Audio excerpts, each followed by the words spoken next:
nanti Bapak sebut semangat pagi, maka jawaban kamu adalah pagi, pagi, pagi. Jadi beda, selamat pagi jawabannya selamat pagi. Tapi kalau semangat pagi jawabannya pagi, pagi, pagi. Oke, baik. Bapak ulang. Semangat pagi. Pagi, pagi, pagi. Oke, baik. Pagi ini kita akan melanjutkan kuliah pendidikan budaya anti korupsi pada sesi 2 makalah ilmiah yang nanti akan disajikan oleh masing-masing kelompok. Nah, fokus kita hari ini adalah pada bab 1, yaitu bab pendahuluan. Jelas ya? Nah, sebelum perkuliahan ini dimulai, Bapak perlu ingatkan tentang peringatan keselamatan. Pertama yang perlu Bapak ingatkan adalah suaranya. Tapi apabila di dalam perkuliahan nanti ada panggilan, silakan mahasiswa-mahasiswi sekalian yang mendapat panggilan menunjuk tangan dan izin keluar menerima telepon. Paham ya? Paham. Kita melaksanakan perkuliahan hari ini di 2 situasi. Pertama di dalam kelas seperti ini. Nah, kita tahu bahwa negeri kita adalah negeri yang rawan terhadap bencana. Bencana yang paling banyak terjadi di negeri kita adalah gempa bumi dan kebakaran. Nah, apabila terjadi bencana, pastikan mahasiswa-mahasiswi sekalian tidak panik. Yang kedua, Bapak mau ingatkan bahwa kelas kita ini hanya memiliki 1 pintu keluar. Karena itu memang sangat diminta semua mahasiswa kalau terjadi apa-apa untuk tidak panik. Sadari dirimu. Nah, mahasiswa-mahasiswi yang paling dekat ke pintu silakan secara sigap teratur untuk keluar, ikuti arahan dari pengelola gedung ini untuk berkumpul di titik kumpul di tengah yang ada tanda plat merek berwarna hijau titik kumpul. Namun karena ini situasinya adalah situasi new normal COVID-19, kalaupun terjadi hal demikian tetaplah berusaha menjaga jarak. Yang ketiga yang Bapak mau ingatkan bahwa nanti sesudah pertemuan kita di kelas ini sekitar 15 menit, kita akan dibagi menjadi kelompok. Kelompok 1 dan 2 silakan tetap berada di kelas ini. Sebagian mengambil pojok di sebelah kiri, sebagian mengambil pojok di sebelah kanan. Kelompok 3 dan 4 silakan mengambil tempat di musola, di teras pojok kanan dan pojok kiri. Kelompok ke-6, ke-5 dan ke-6 silakan mengambil tempat di pendopo. Juga hal demikian, ambil jarak, jangan berdekatan. Paham ya?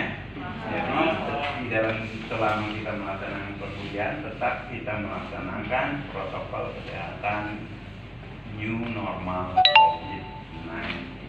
Yaitu pertama, tetaplah memakai masker. Dalam hal ini Bapak mohon maaf tidak dapat memakai masker karena sedang melakukan penjelasan. Kalau Bapak pakai masker nanti tidak bisa kamu terima. Itu alasan.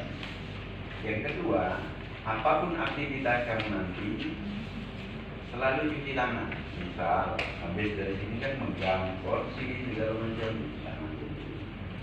di tempat tangan lain mungkin memegang tiang atau apa di tangan lain. Kebudayaan kita sebenarnya, namun yang lama kita tinggalkan. Nah, yang ketiga dalam protokol kesehatan adalah tetap menjaga. Ada pertanyaan? Fokus kita hari ini adalah membangun atau menyusun bab 1, yaitu pendahuluan. Pendahuluan itu minimal standarnya. Kalau mau ditambah manfaat, ya kan? Silakan nanti di Google kalau mau dilengkap. Namun standar minimalnya kita harus punya itu 3 macam. Nah, Bapak perlu jelaskan bahwa yang disebut dengan latar belakang itu dari sisi makna kata dapat kita pahami adalah konsep ilmu, belajar, pendidikan, budaya, dan ideologi. Jelaskan itu. Atau kalau tidak, minimal kamu mulai menjelaskan dari apa itu korupsi. Baru kemudian mengerucut ke topik kamu. Topiknya apa? Lagi-lagi disajikan menurut teori, fakta, dan hukum. Baru kemudian disandingkan dengan fakta di lapangan. Paham ya? Misal sebagai contoh, integritas. Salah satu integritas adalah apa? Jujur. Semestinya kalau demikian secara teori penyelenggara negara, pejabat negara itu tidak melakukan korupsi. Nah ini kan teori dan nilai ideal yang harusnya dilaksanakan oleh pejabat negara. Kita temukan di lapangan atau menurut berita atau menurut siaran televisi atau menurut laporan dari KPK bahwa ternyata banyak dari penyelenggara negara itu adalah pelaku korupsi. Dan berarti kan ini ada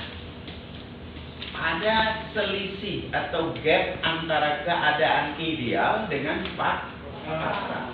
Inilah yang disebut dengan rumusan masalah.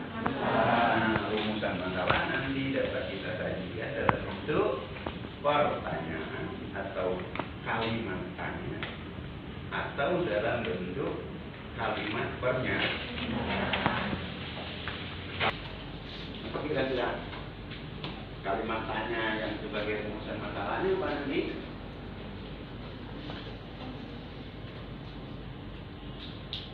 Apa yang bisa kita buat dari yang Bapak sampaikan tadi? Mungkin pertanyaannya menjadi faktor-faktor apa saja yang menyebabkan apa?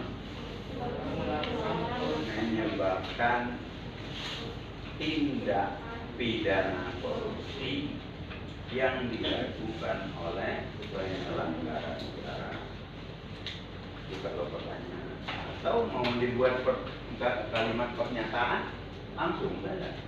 Faktor-faktor utama atau faktor-faktor tertentu yang menyebabkan penyelenggara negara melakukan korupsi. Nah ini berarti disajikan minimal berapa alinea di dalam tergambar dengan mahasiswa-mahasiswa sekalian. Kira-kira berapa alinea yang akan muncul di latar belakang?